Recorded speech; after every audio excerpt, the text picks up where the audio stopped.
Welcome, everybody, back to the Four-Star Podcast, Today's Market Explained. Today, we have an interview program in which we're going to hear from another one of the great Americans that do work in the economic system. We've talked to so many different types of people, but today we have a really interesting gentleman. He is the CEO of Simon Commercial Real Estate, SimonCRE, and founder of the firm, and his name is Josh Simon. And he lives in Arizona, former Chicagoan, so that's good, but he's in Arizona now. But Josh, welcome to the Four-Star Today's Market Explained podcast. Thanks for having me. Well, great. Well, we had a really interesting discussion to begin, Josh. And, you said your original roots are in Chicago, but, the weather's in Arizona. I'd agree with that. But nonetheless, we're here and you're there. But you have a lot to tell us about real estate and commercial real estate, and specifically retail. So we just yesterday saw a GDP number that was slower than expected. And it looks like maybe we're going to have a recession, maybe. But the retail numbers held up pretty well. But you're right on the front lines in developing retail. And you're seeing some good things. So let's talk a little bit about that. Yeah, you're seeing tenant growth. And so what you hadn't seen in the last, since 2008 is you're seeing the Targets of the world, and not just discount retail like TJ Maxx and Home Goods, but Ulta, Dick's Sporting Goods, Hobby Lobby. All of these retailers have huge growth plans. And what I think has changed in the last 15 years is you really have the best of the best that are left and that have made it through COVID. They've had to rethink the model. They've had to get a lot better at what they're doing. And so we're seeing like tenant demand is off the charts, and we're seeing retailers wanting to pull stores up, get more stores open right now. I think a lot of that also has to do with supply chain and the ability to execute and deliver product on time. And so it's a really exciting time to be in retail. That's interesting because a lot of folks are saying, well, Amazon's taking over the world, and who needs a store anymore and stuff like that. But that's not at all what you're saying. No, and you probably talk to your wife, my wife. I mean, my wife goes to Target, I think, just about every week, and she goes to a different Target. Look at Amazon's results last week. Obviously a lot of it was, from some of their other investments, but I think they clearly said that they're going to slow real estate growth. They have, a lot of that could be it's getting too expensive because of the cost pressures, but they're slowing down all these warehouses that they've been rolling out. And what they're seeing is it still costs a lot of money to deliver. And having a physical footprint makes a lot of sense. What you're seeing, Target is a great example. Their new prototype of store is about, let's call it like 150,000 square feet. They're dedicating at least about 20 or 25,000 feet for like backup house distribution, which, that allows for that click and collect, that, buy online, pick up in store, that ease of process. And so you're putting the product closer to the customer.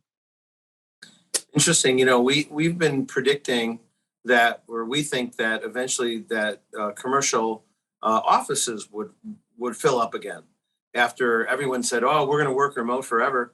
And now we're seeing people coming back to office buildings and office towers. And it's that need to get together and to be in person with others and maybe touch the clothing and feel it. Is that, you think, possibly one of the trends why retail's kicking in here again? Yeah. And I mean, unless you're Mark Zuckerberg and live in the metaverse all day long, you need something to do. People just don't want to sit in their house all day. People want to meet. They want to go out and have dinner. They want to have drinks together. They want to celebrate an anniversary. They want to go celebrate their children's graduation. But they also want things to do. They want to touch, try on. Home Goods, for example, is my wife loves going in there and, exploring what they have in the store and the little knickknacks that she can bring home. You can't buy those online and deliver them cost effectively. And you bring up Amazon earlier, is like they're losing money on that. If it wasn't for Amazon Web Services, their retail, they wouldn't be around. Yeah. And so break up the business and show it that it can really stand apart, and it doesn't need Big Brother Amazon Web Services to support itself. Yeah, it's interesting. Well, you see a major trend and then you see a counter trend, and sometimes we miss that. We miss that move, and that's kind of what we're seeing here. Now, you mentioned you're developing a large power center. Let's talk a little bit about that. Where's the power center, and how does that work? So it's in a suburb of Phoenix called Surprise. It was going to be a mall. It had always been planned for a mall. And then obviously the recession hit 2008. That mall never got built. And then we took up the opportunity a few years ago, right before COVID started. And so it was a unique time to try to lease. It was a little quiet on the phones for the first 6 months or so. But what we saw is, and in Phoenix especially, where you've had huge growth over the last 12 years, there hasn't been the shopping centers that need to service that growth. And so you have all these rooftops and not enough retail. And so this has really was designed, it's 10 miles west of the closest mall, 10 miles north of the other closest like regional shopping center.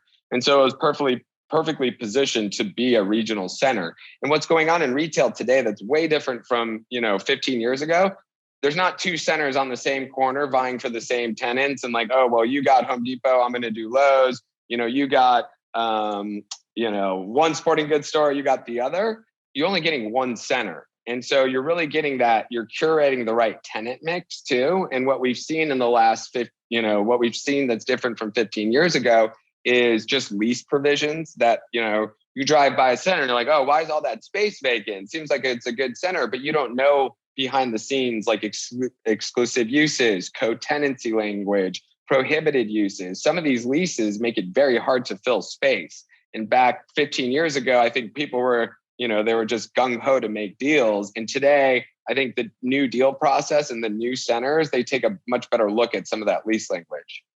Interesting. We're all aware that certain malls aren't doing well anymore. In fact, some malls are being repurposed and things like that.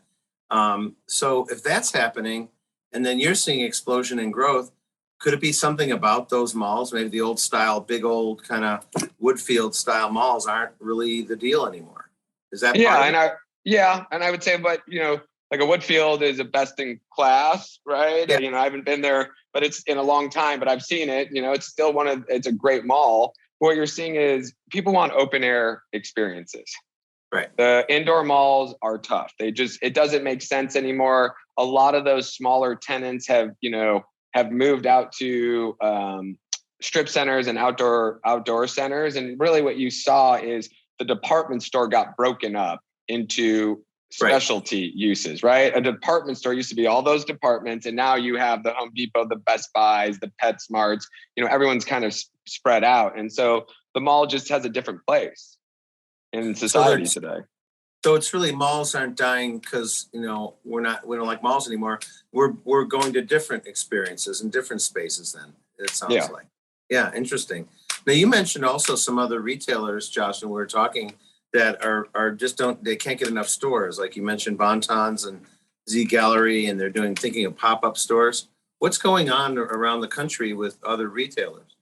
So what you're seeing is a lot of these groups that had an online presence or a limited physical store presence, Facebook and some of the algorithms with Apple's privacy and now Google privacy, what it's doing is before they relied on advertising and, hey, on Instagram, I can serve you an ad and I can really target like, oh, you really like this particular brand of tequila, or you like to do these type of trips. And they were able to follow you through the internet. And now Apple and with privacy, they've started to shut those doors. And so it makes it prohibitively more expensive to market to that. And then you combine that with what tenants are seeing. And you saw this with Macy's. There's a great article in the paper and they talked about closing 220 stores. They haven't closed any of them. And they said the situation remains fluid. What they're seeing though, is that physical presence, they can see that e-commerce sales are higher and physical retail, it helps when you have physical retail there. And so you're seeing that some of these like Warby Parker, you see they need physical stores. And so I think, what Amazon has done really well for everybody else is they challenged everyone to be better. And COVID challenged everyone to integrate online, and your physical store experience where that didn't exist pre-COVID. Interesting. So the channels are changing, experiences are changing, and maybe people sit at home and buy things on the computer once in a while, but we're social beings, right? And we want to get out, kind of wear the clothes. You can drink beer at home too, but people still go to bars. Yeah. Well, So I mean, I don't want to drink beer home alone. I usually want to go to a bar. You want the camaraderie of a game. Maybe you're playing bocce ball. You see new concepts coming out like Chicken Pickle, Electric Pickle, which are restaurants with pickleball courts. right. And the idea is like, hey, bringing people together. Interesting. The other thing we talked about that I thought was something maybe we should cover with our guests here today is, there's been all kinds of talk about on the internet about cancel culture, and certain groups or certain types of people or certain types of comments are being shut down. And, I wondered, do you see anything with certain retailers being shut down and others not, like others doing better and they're being shut down by those algorithms? Yeah, we haven't seen a ton of that. The couple of things we've seen is cancel culture with like drive-throughs. Everyone's trying to fight a Chick-fil-A or an In-N-Out or trying, there's still that Chick-fil-A, you're closed on Sundays, that whole thing. But I think that's pretty quiet. What you are seeing is more mission focused groups that are doing really well. You look at a company like Mission Barbecue, veteran owned, they're growing and they're really pushing that, that, hey, we're veteran owned. And then Black Rifle Coffee Company, another veteran owned business that started online and now is opening physical retail because they know where they're shipping coffee to all their customers. And like, oh, we put a store here, a store here. So that's what we're seeing. I don't really see as much of that wokeism that they talk about on TV in my day to day. Okay. Well, we can't finish a conversation about retail and what people are buying without talking about, fast forward to today. We're experiencing some of the worst inflation in American history, and it seems to be actually getting a little bit worse right now. Today, just before we spoke, the Fed raised the federal funds rate is the rate that they raised, 50 basis points. So they're moving fast now to try and bring inflation down. How has that affected retail? And has it much, or is it more limited? It's been a huge impact. You look at supply chain, that's been a challenge. Right now on the shopping center that we're building just to deliver product, service entry sections, which is like where the power comes into the buildings, HVAC units, they're talking 20 weeks, 30 weeks. This stuff used to just be available. Cement. You're on allocation of cement right now because a huge powder plant, they only have a couple of them that supply most of the country. One of them shut down for maintenance right now. And so you can't get the stuff that makes concrete. That's a problem. Mm-hmm. And that's a problem for retail. That's a problem for multifamily, for industrial, for office, for everything. And so we're seeing that, and that supply chain is making projects take longer. And then on the cost side, like our construction costs, when we started first working on this larger center we had talked about, I think we're up over the last 3 years, probably 40 or 50%, which is insane. I mean, that's tens of millions of dollars that we've gone up. And the challenge is like you're booking these rents and signing leases a year ago, and now your costs went up 30%. So it's definitely been a challenging time, but I think retailers are finally starting to see that. They're starting to, increase their rent threshold, but that's going to get passed down to the consumer. Sure. Yeah. Interesting. Well, Josh, and as we were discussing this, you mentioned some of your background. You're a pretty young guy, and you obviously know a heck of a lot about commercial real estate and had tons of experience all over the country. How did you get started in this? I started when I was in college, and I started for a developer that we would develop shadow anchored shopping centers all over the country. So, Macomb, Streeter, Kewanee, Illinois. I've been all over, crisscrossed Illinois, and did a lot of shadow anchored Walmart centers. And then 2010 started my own company doing single tenant deal after deal. And then we bought some shopping centers, repurposed them. And then, in the last 12 years, we've done 255 projects in 22 states. And today we employ 58 people here in our office, and we'll do about 50 projects this year. So it's been a very exciting run, especially when there's been a lot of haters in the retail space. And, what we're seeing too now is everyone's really cozying back up to retail. I don't know about in Chicago, but in Arizona, a lot of people want to rezone multifamily to multifamily from retail. And a lot of the cities are pushing back because that's sales tax generation. And so they don't want to lose that. And so what we're seeing is like the mixed use components really coming full circle, and like we're needed now. Wow. Yeah, you don't want to bring all those people in. You'd rather get the tax revenue. Well, or a combination of both. Hey, we don't need 200,000 square feet, but let's do a smaller retail center and we'll let you do multifamily in the back. Okay. Well, interesting.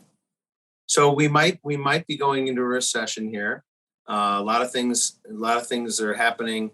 You know, the war isn't helping. The commodity prices aren't helping. Inflation isn't helping. Gas prices aren't helping. But how does it look to you? Does it feel like we're going into a recession? And then if we do, or a slowdown, what does it look like for retail, like in the fall or next year and in the future years? Well, I grew up, my first real, I was in high school during 2001. So that tells you how old I am. But my first real recession was 2008. So as long as that doesn't happen, so like I don't know what a soft, I only know what a crash nosedive, right? So I'm always scared, and I'm just naturally conservative because of that. And you're a product of your environment. And so for us, we look to, hey, how do we stay, liquid? How do we continue to turn product? And I think for us, it's like, hey, how do we make smart deals? If the consumer stops spending money, where are they going to stop? They're going to stop maybe their steakhouse meal, maybe, where are they going to pull back spending, and where are they going to reallocate it to? And so I think look, discount retail still makes a ton of sense. I think if you're stuck in the middle, that's always the worst place to be, because if you cater to the wealthy are still spending money through the downtime. And if you cater to middle class, lower income, like they're going to pinch pennies, they're going to save their money. And so I think for us though too is also, where are you putting your money? Even a recession doesn't necessarily mean growth stopping. Like you look at Phoenix, Texas, Florida, people are still moving here. And even if people are slowing down their spending and you have an influx of people, those retailers will do naturally better because there'll be more growth. And then also you have, like, when we sign a lease, you might not be delivering for 2 to 3 years. And so I think really our biggest concern is, how do we keep construction costs under control? Yeah. Wow. Yeah, that's got to be a big issue here, and a bit of a wild card. We don't know how that's all going to work out, but you'll have to figure out how to manage that one, I'm sure, Josh. Right? Interesting. So, what are some of the coolest new concepts in retail? Since you're a retail expert, let's say it that way. What are the coolest ideas? New restaurant concepts, or new clothing retailers? What's cool out there? Well, I think one concept that was online only that now is like opening a ton of locations is Viore. I'm actually wearing a Viore shirt. I think that's great. That's commercial for them. Maybe I'll get some free product because of it. But I think they do a really good job, and they're opening a bunch of stores. I also really like the entertainment uses that kind of like bring in different uses, like theater, bowling, and arcade, right? And during COVID, if you had the other two, which arcade and bowling did fine because you can see people and people weren't as afraid to go out, where the theater, you didn't have product and people didn't want to sit in a dark room next to somebody for hours. Okay. So concepts like that, the specific types of group fitness have come back super strong. You look at like F45, which is basically a 45-minute kind of like high intensity class. That's been super popular. And then restaurant wise, I think anything that combines, maybe a bocce ball, maybe they have something else to do, really good patio seating, atmosphere. Those have been, in high demand. Mm-hmm. Interesting. You mentioned a coffee retailer too, that all of a sudden decided to open stores where they were shipping, right? Yeah. Black Rifle. Black Rifle. Yeah. And coffee has been, coffee still is super popular. I think drive-throughs, that's been the big change too in the restaurant, like Chipotle lane. Everybody wants a drive-through now, or a pickup window. So that's been, so much the concepts, but how they operate has changed a lot. Yeah. So where do you see retail going then? Is it going to continue to go? I guess one of the things that started in the 90s as they pulled all the departments out of the department stores. Then they've got category killers, right? And then all of a sudden, everyone's shopping at low price stores like Target becomes Target, and it's kind of cool. Is that a permanent now, you think? I mean, are we all more bargain shoppers instead of I think for sure. Yeah. I mean, who wants to pay full price? When you go on your phone, you can see what you can get it for. And I think Best Buy has done a really good job to pivot, the last 15 years to make sure that they're offering a good price and then also a good value in their store. I think one thing you're seeing is like the line of like the difference you're seeing with C stores, like a Circle K, Quick Trip, and there's a dozen others all over the country. They're now building like 3,000 to 4,000 square feet convenience stores, and you can get a sandwich. You can pick up like some basic groceries.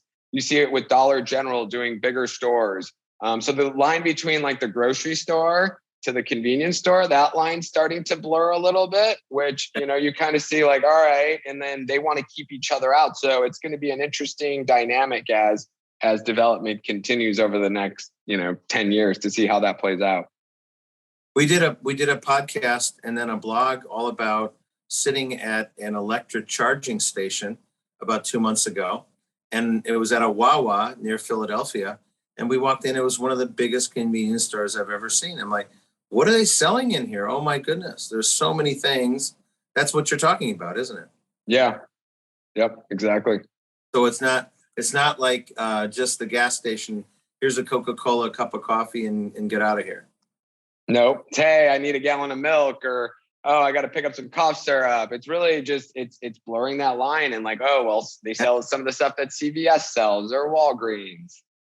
Yeah, how many places can you actually go to in any 1 week? So you're probably at the gas station. So let's make that trip a useful one, not just for gas and a Kit Kat or something. Well, yeah, and a bathroom that we can go anywhere, but a bathroom your wife would actually want to use. That's right. Not smelly, dirty, actually clean. Yeah, back of the corner. Door about this wide. So they're stepping everything up. I felt that it used to be you go to a Kresge back in the 70s, it was like kind of cheap and not great, but you go to a really nice Target, it's kind of cool. So they've really stepped things up, haven't they? Yep, they have. Very good. Any other trends we should know about, Josh, that you see, things we didn't cover yet? Anything we could share with the group? Well, I think the situation evolves in retail, I think you'll see the trend of certain malls really standing out, your Woodfields, and I think the thing to really take away from this is like, you have to bifurcate the shopping experience, indoor and outdoor. And outdoor shopping is way different than indoor. And so you're going to see continued closures of malls, but you're going to see the growth of outdoor shopping. And I think that's a trend that you're not going to see changing, especially after COVID. Okay, interesting. Well, lots of changes, and it's good to hear your comments. We've been through a very rough couple of years in America and around the world, and we want things to develop. We want cities to recover. We want retail to be fun again. We want to get out of our houses a lot more than we were in the last 2 years, and so it sounds like things are on the right trend. Yep, it's awesome. Well, great. Well, I think maybe we'll leave it there, Josh Simon. We really appreciate your being with us today on the 4-Star Podcast. And those of you who are seeing this on video on TikTok will notice, what a young guy Josh is. He's learned incredible experience in a very short period of time, and that's pretty exciting. So I think we're going to watch for you at the higher levels of American society over the next maybe 15, 20 years. Well, hopefully I can do some good for society and for the community. Absolutely. Well, great. Well, thanks for being with us today, Josh, on the 4-Star Podcast, today's Market Explained episode. We'll look forward to everybody joining us on the next episode, and we'll check in with you again later on and see how things are going. Sounds good. Thanks for having me. Thanks so much.